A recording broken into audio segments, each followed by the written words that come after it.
আসসালামু আলাইকুম। এসডিএস ফালতু কথায় আপনাদের স্বাগতম। আজ আমাদের মেহমানের সাথে পরিচয় করার আগে আমি কিছু বলতে চাই। বর্ডারে চলমান পরিস্থিতি এর জন্য আমি বিএসএফ এবং ইন্ডিয়ান সরকারের প্রতি তীব্র নিন্দা ও ক্ষোভ জানাই। সে সাথে আমি সাধুবাদ জানাই আমাদের বিডিআর জওয়ান ভাইদের, সেই সাথে স্থানীয় বাসিন্দাদের যারা তীব্র প্রতিরোধ গড়ে তুলেছেন। আরও সমবেদনা জানাই যারা আহত হয়েছেন তাদের জন্য। আসুন আমরা এক হই, এক হয়ে দেশের পক্ষে কাজ করি। আজকে আমাদের মেহমান যিনি, তার সাথে পরিচয় হই। আপনি আসুন ভাই, আসুন।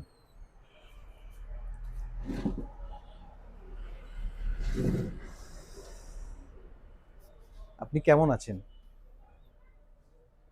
নির্লজ্জ, বেহায়া, বেয়াদ্দব। এটা প্রোগ্রাম সত্যি চলছে বলছি, ভাই। তুমি কেমন মুসলমান? এক মুসলিমের সাথে আরেক মুসলিমের দেখা লাগে, সালাম কালাম নাই, কিচ্ছু নাই, তুমি জিজ্ঞাসা করে নিলা কেমন আছেন, মানে বেয়াদ্দব। এরকম বেয়াদ্দব লোক আমি জীবনেও কখনো দেখি নাই। কি ধরনের তুমি মানুষ? তোমার লজ্জাবোধ নাই? আরে প্রোগ্রাম চলছে, প্রোগ্রাম চলুক, সমস্যা কোথায়? তুমি এই ধরনের কথা বলবা? তার মানে তুমি সালাম দিলে না কেন? এটা কি ধরনের বেয়াদ্দবি? আসসালামু আলাইকুম। ওয়ালাইকুম আসসালাম। কেমন আছো? তোমার বাসায় কেমন আছে সবাই? পাড়া প্রতিবেশী কেমন আছে? বাচ্চা কাচ্চা কেমন আছে? সবাই শরীর স্বাস্থ্য ভালো তো? সবার দিক থেকে একবারে ভালো করে রাখিও। খাওয়া দাওয়া ভালো করে করিও, পায়খানা টায়খানা ক্লিয়ার ভাবে করিও, কোনো সমস্যা যাতে না হয় এদিকে খেয়াল রাখবা। আর অবশ্যই অবশ্যই আমার দোয়া থাকলো তোমার প্রতি। এখন তুমি প্রশ্ন করো আমাকে।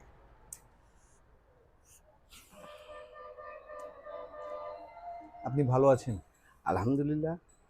আপনি তো বর্ডার এলাকার বাসিন্দা, জি।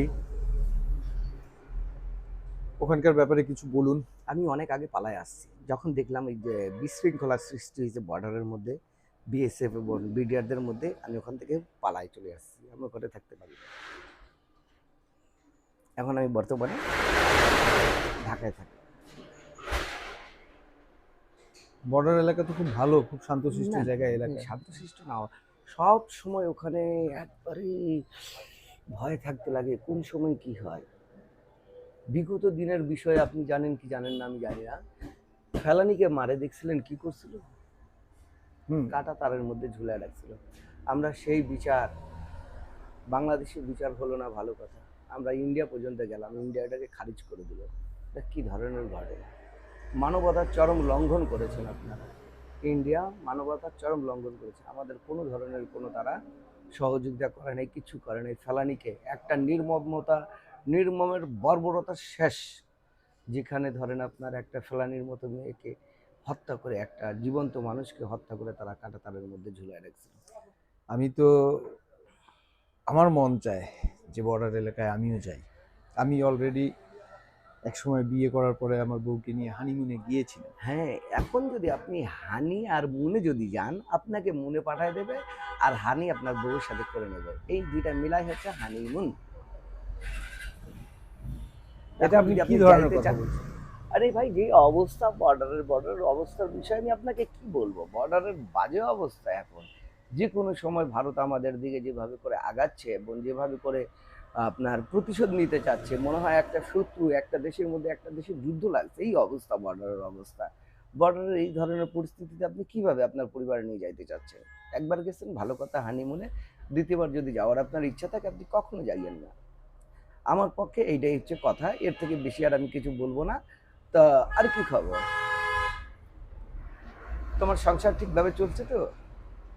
আমি আপনাকে দেখেছি বর্ডারের ব্যাপারে কথা বলার জন্য। তোমার আচ্ছা, তো বর্ডারে কি করতেন তুমি ওখানে? তো সোহেল না? তুমি সোহেল না?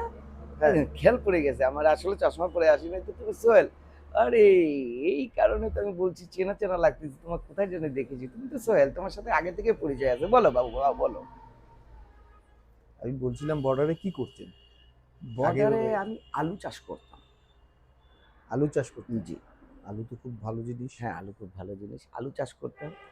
তো এই আলুগুলার ক্ষেত্রে যে সবচেয়ে বড় ঘটনা হচ্ছিল, সে আলু আমরা চাষ করতে করতে ওই শালারা যে আছে ওদিককার লোকগুলা কি করে এদেরকে, আমি তো অত শিক্ষিত না, মূর্খ মানুষ, ওই যে ওদিকে যে থাকে বিএসএফ। বিএসএফ, এরা আসে আলু টালু নিয়ে যায়, যখন তাদের প্রয়োজন পড়ে আলু নিয়ে যায়, এটা নিয়ে যায় ওইটা নিয়ে যায়, পরে চাষাবাদ বন্ধ করে দিলাম, দাও চাষাবাদ করবো না, চাষাবাদ করে কোনো লাভ। আচ্ছা, এইগুলো চাষাবাদ দিয়ে খেয়াল পড়লো যে বাংলাদেশে তো মোটামুটি সবকিছু চাষাবাদ ভালো হয় আমাদের দেশে, যেমন চালের বাম্পার, ধানের বাম্পার ফলন, ঠিক আছে। পাট শিল্পটাকে ধ্বংস করতেছে কেন সরকার জানি না। আচ্ছা, আমাদের দেশে তো সুগার মিল অনেকগুলো আছে, এই সুগার মিলগুলোকে বন্ধ করে, সুগার মিল বন্ধ রাখে, যে আমরা যে সুগার বাহির থেকে নিয়ে আসতেছি, চিনি বাহির থেকে আমদানি করে নিয়ে আসতেছি, এটা দিয়ে আমাদের লাভটা কি? আমাদের যে এত কোটি কোটি টাকার সম্পদ চিনি কলগুলা যে পড়ে আছে, এই চিনি কলগুলার দিকে কি সরকার খেয়াল করে না কেন?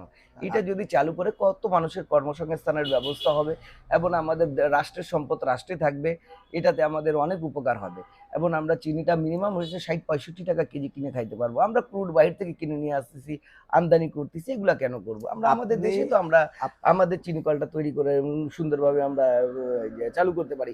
পাট শিল্পটাকে ধ্বংস করে দিছি। আমরা একসময় জানতাম যে গোল্ডেন ফাইবার অফ বাংলাদেশ বলা হয়তো পাটকে। এই পাট শিল্প পাটকে ধ্বংস করে দিচ্ছেন। পাট দিয়ে আমাদের দেশে আমরা সুতা উৎপাদন করতে পারতাম। আমরা গার্মেন্টসের দিক থেকে কত অ্যাডভান্স আছি আপনি ভালো করে জানেন। তো গার্মেন্টস শিল্পটাকে ধ্বংস করার জন্য এইটাও হচ্ছে ইন্ডিয়ার একটা পায়তারা, যে তারা হচ্ছে আমাদের এই পাট শিল্পটাকে ধ্বংস, কি কয়, সরি, গার্মেন্টস শিল্পটাকে ধ্বংস করার জন্য।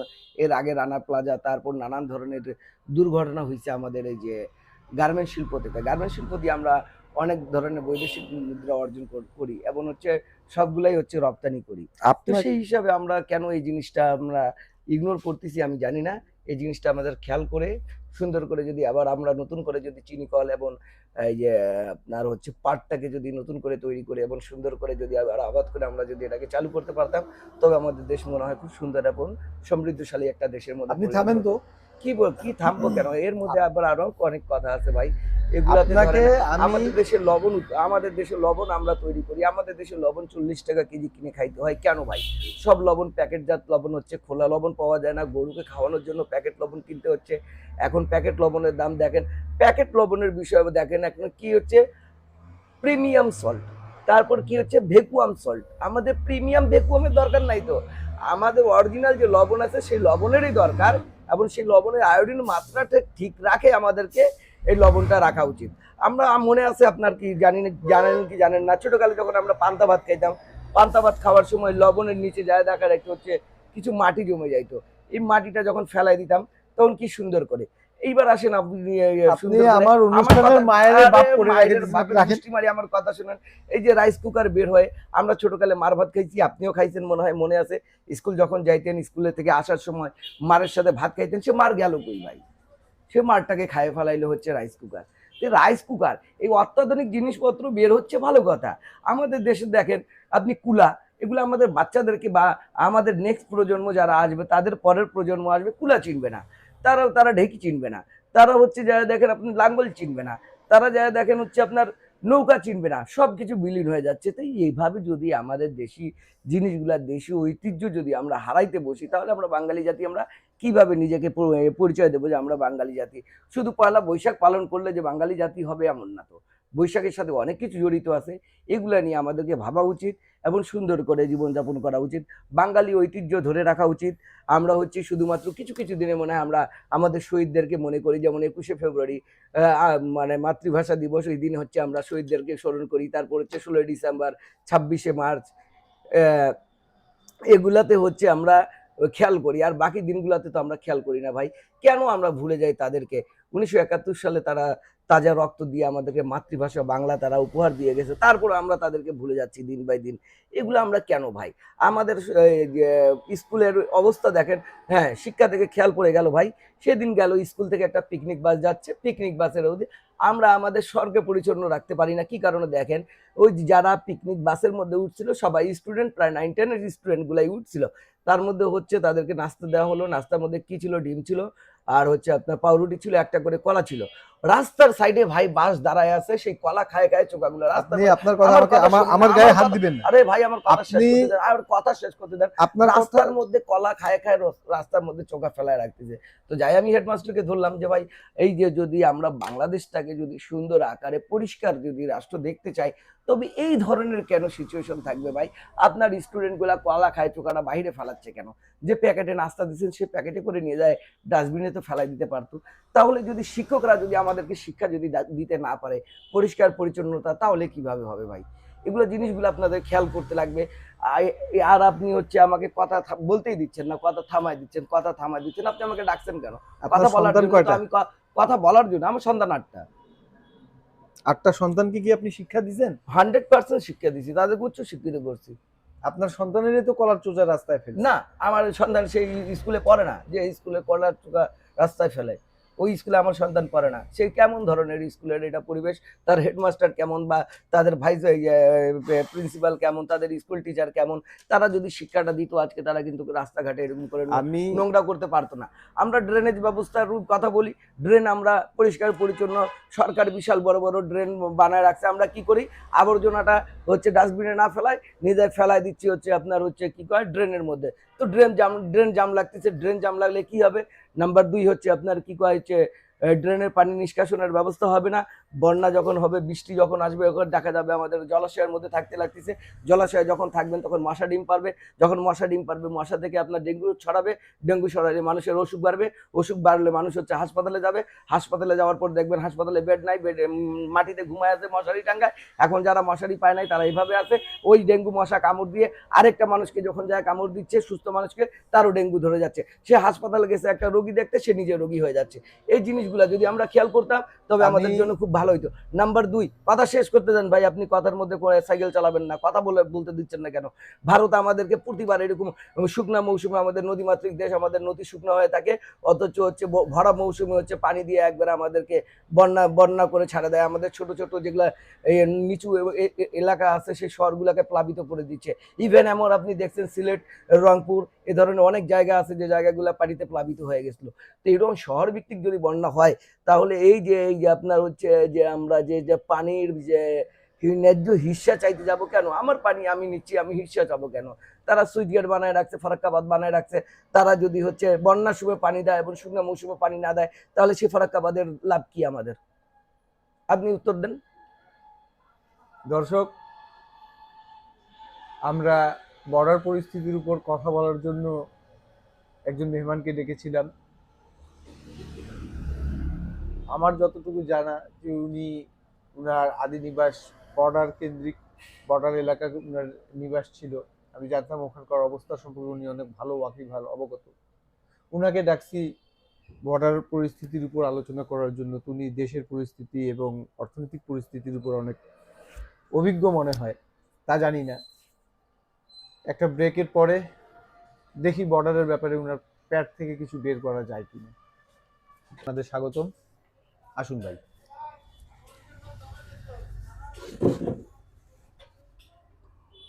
আমি যার জন্য আপনাকে ডাকছি, যে কথা বলার জন্য আপনাকে ডাকছি, আসলে কি বলবো, আপনি আপনার কথাই বলছেন, কিন্তু আপনার এলাকার পরিস্থিতি সেটার কথা বলছেন। আপনি কি অবস্থা, ওখানে কি ব্যবসা করতেন? আলুর ব্যবসা করতেন, ওখান থেকে চলে আসার উদ্দেশ্য বললেন যে ওখানে আলু চুরি হয়ে যায়। এখন কোথায় বর্তমানে অবস্থান করছেন? বর্তমানের কথা বাদ দেন, এখন কোথায় আছি এখন কথা বলি। দেখেন, আমরা ইন্ডিয়া আমাদেরকে দিন বাই দিন আমাদেরকে ক্ষতিগ্রস্ত করে যাচ্ছে। একের পর এক আমাদের দেশের বিরুদ্ধে ষড়যন্ত্র করে যাচ্ছে, সবকিছু করে যাচ্ছে, ঠিক আছে? তারপরেও আমরা বলি India boycott, India boycott, India boycott. আসলে আপনি বুকে হাত দিয়ে বলেন তো ইন্ডিয়া বয়কট করেছেন? দেখেন, আপনি আপনার বাসায় জি বাংলা, স্টার জলসা, বিশেষ করে এই 2টা চ্যানেল তো আপনার বাসায় দেখেই ভাই। তারপর আসেন স্টার প্লাস, তারপর একাধিক চ্যানেল আছে যে চ্যানেলগুলো আমরা দেখি। আমাদের দেশে আমরা আমাদের স্বদেশী চ্যানেল একটাও আমরা দেখি। এর কারণটা কি?